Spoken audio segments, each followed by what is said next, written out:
they schedule things at the same time as my talks.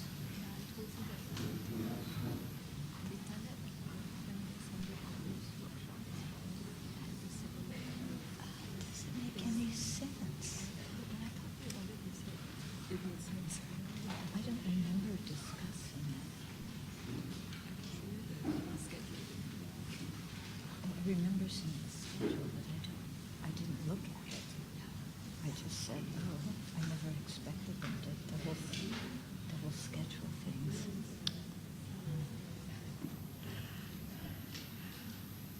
Okay, so here we are. So after lunch is always a little bit of a challenging time.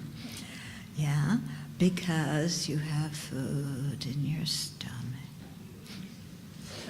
And you're quite relaxed. So I'm afraid if I talk now, it'll really put you all to sleep. So at the Abbey, what we often do after lunch is we have discussion groups. Because when you're engaged in talking, then you really use your time wisely. I think this is why also in the Tibetan monasteries, when they do debate, it's in the evening. So if you're feeling drowsy in the evening, you go to debate and you wake up because they're screaming and jumping around. Tibetan debate's quite active. So we won't scream and jump around, but it'll be nice to break into smaller groups and have some discussion. So what we'll do first is we'll just watch our breath. I'll give you some questions to think about so that you have just, some silent time in meditation to think about the questions, just a few minutes, not time to have a nap. And then after that, we'll break into groups of about 5 people, and everybody will go around and share their reflections on the questions. Yeah, and the questions are about your own personal practice. So this isn't theoretical, it's about how you are integrating the Dharma in your life, and how it's affecting you. Okay?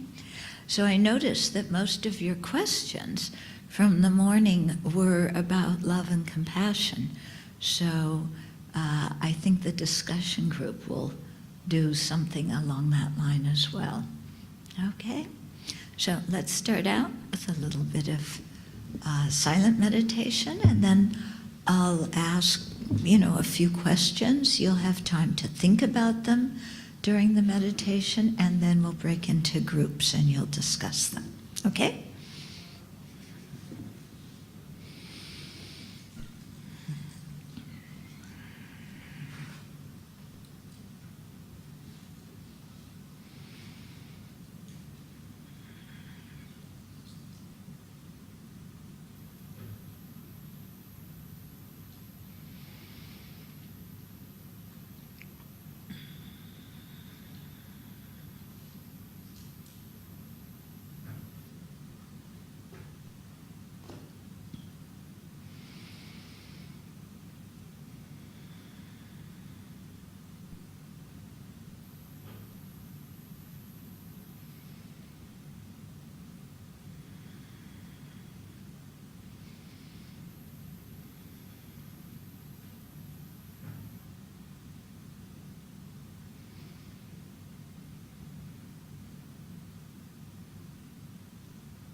So first contemplate, what is the difference between loving somebody and being attached to them? So think about what you've read and studied. Think about your personal experience. And how can you tell the difference between loving somebody and being attached to them?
When you find that your mind has antipathy or animosity or aversion to somebody, how do you transform that mind into one that can wish somebody to have happiness and its causes?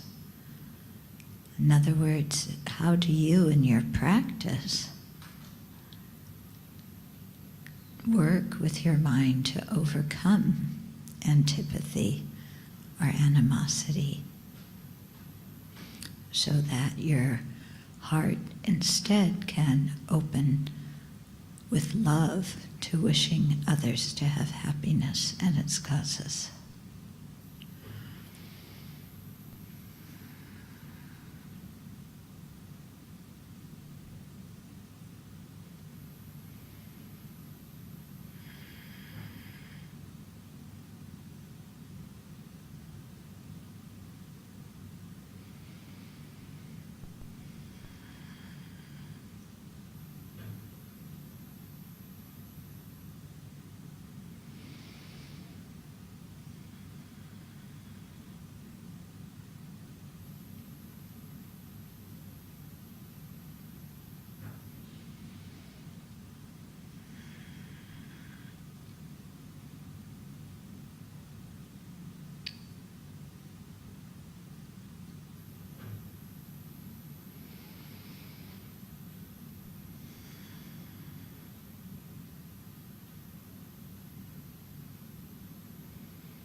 And then imagine what it would feel like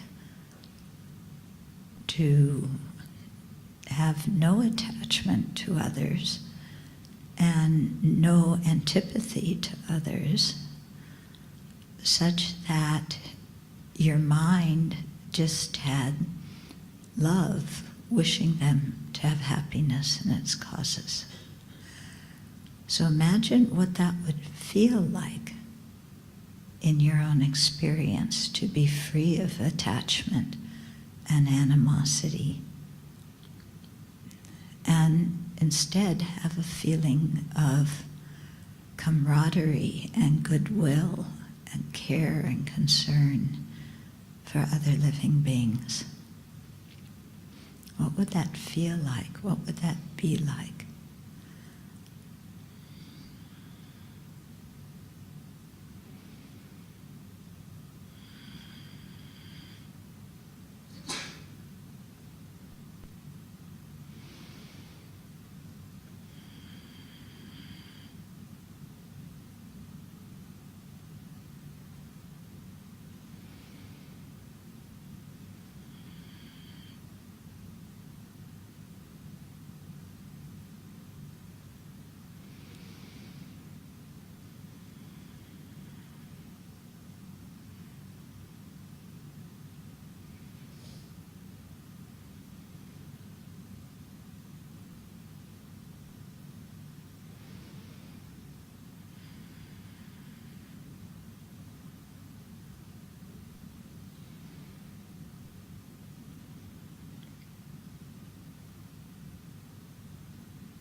Okay, so I'll repeat the 3 questions again.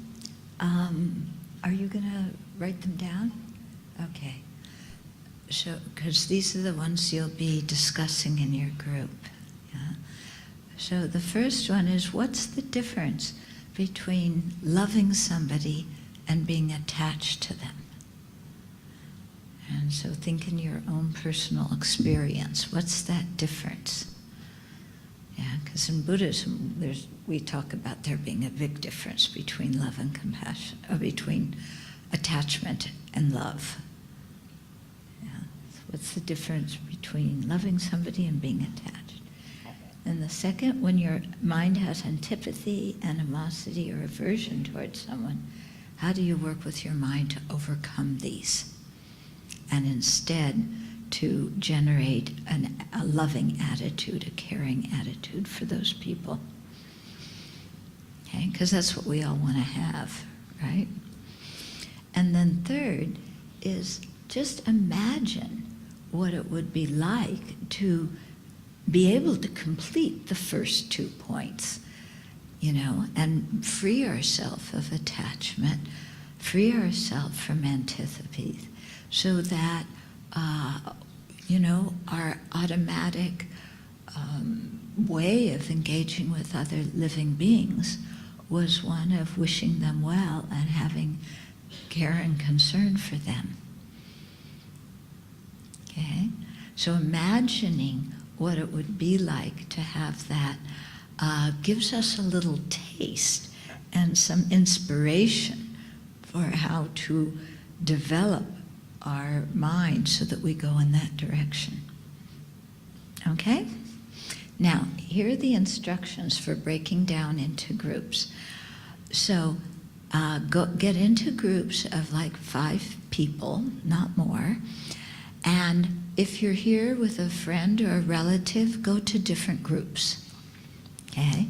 It's very good. You get to know some other people and have some variety. Okay?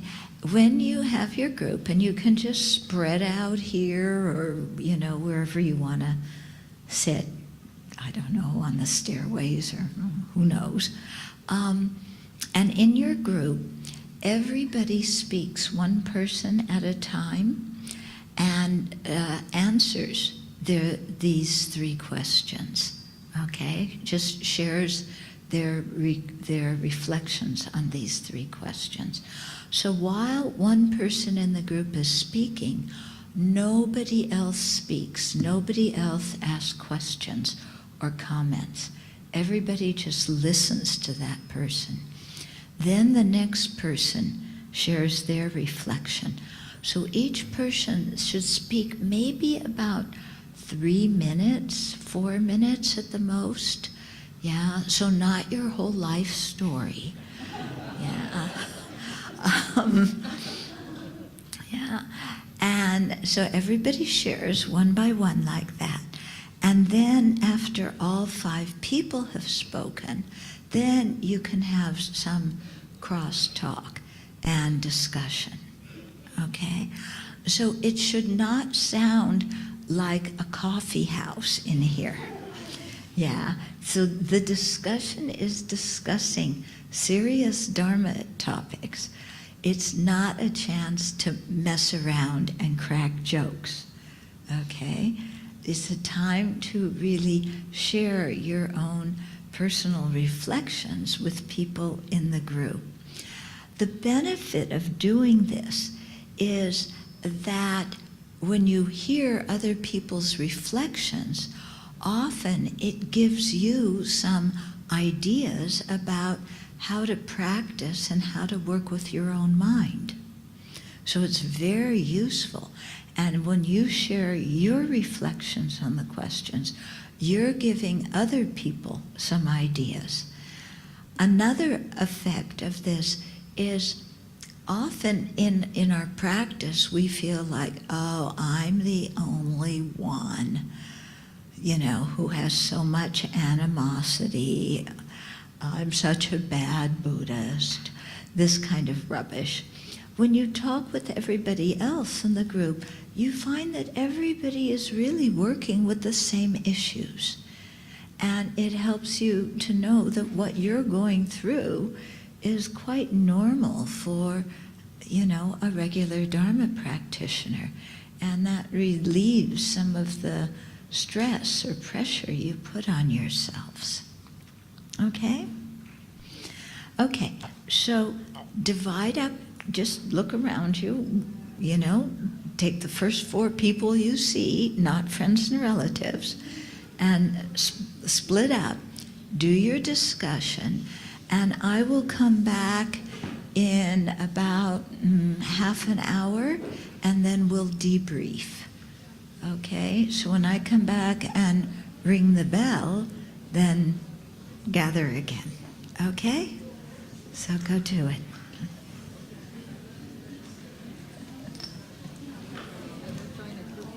Yeah, that's good. Yeah, that's what I'm saying. I didn't read the schedule upstairs.